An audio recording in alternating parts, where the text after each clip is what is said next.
Welcome to another edition of the Recruiting Scoop. I'm Jarret Johnson, and I have more good news for Red Raider fans out there as Texas Tech football has been hot on the recruiting trail. I mean, they have been sizzling with 5 commits this month alone. Now, we've already done some videos. I've talked about a couple of tight ends committing, and Jed Castles, Mason Tharp, 2 really big parts of the 2021 recruiting class. And I also mentioned about Jack Tucker, offensive lineman, one of the top targets overall for the Red Raiders in this recruiting cycle, who committed to the Red Raiders earlier this month. And then now, just this week, the Red Raiders picked up 2 defensive lineman commits, which all the commits up to this week had been offensive players, highly coveted offensive players, good players, needless to say, players that the Texas Tech coaching staff want, Red Raider fans want, but it's a whole nother thing to get defensive line commits, and not just any defensive line commits, but I mean quality guys. And starting with Amarian Banks, a 3-star. Now, he's rated as a 3-star defensive end by all the major recruiting services, including 24/7 Sports, but his offer list is outstanding. He committed to the Red Raiders on Wednesday. I want to read off some of these offers for you that Amarian Banks has, that he chose the Red Raiders over.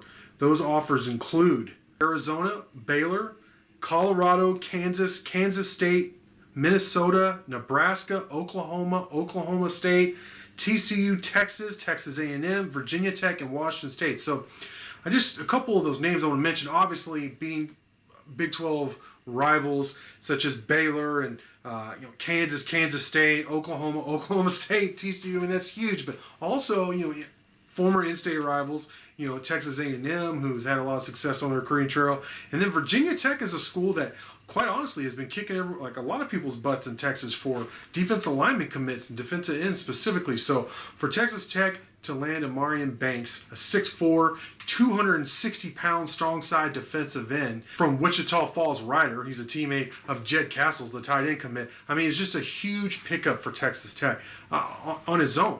But then you throw in there on Thursday, just a day later, so 2 defensive end commits in as many days. You have Charles Esters out of Cedar Hill.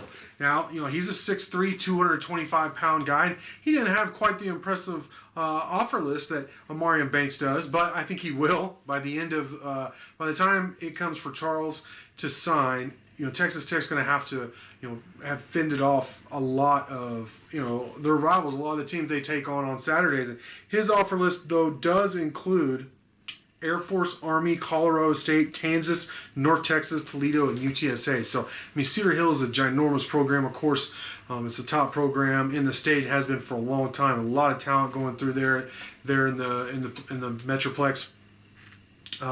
So, to get 2 defensive ends, and to give you an idea, when Tech got those 3 earlier commits this month, I wrote a story about and did a video about how much it improved the recruiting class, both nationally and in the Big 12, and they were up as far as, in the top 35. And with the commitment of Banks, they rose all the way up to 25th in the country from 33rd, and then 5th in the Big 12 from 7th. So, they were looking pretty good, but just in one day, they had fallen back to 26th and 6th in the Big 12, respectively. But then, boom, Esters commits, and the Red Raiders jump up to 22nd nationally and 3rd in the Big 12. So think about that. Now, I'm not saying the Red Raiders are going to end up signing the 22nd best class, or necessarily even a top 25 class in the country, and the 3rd best in the Big 12. But I tell you what, this sure is a good sign. They have the 4-star commit they wanted, their top quarterback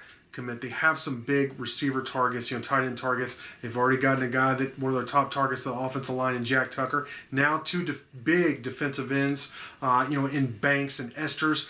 They're getting the guys they want in need positions, and they're beating other Power 5 schools and other Big 12 schools for this talent.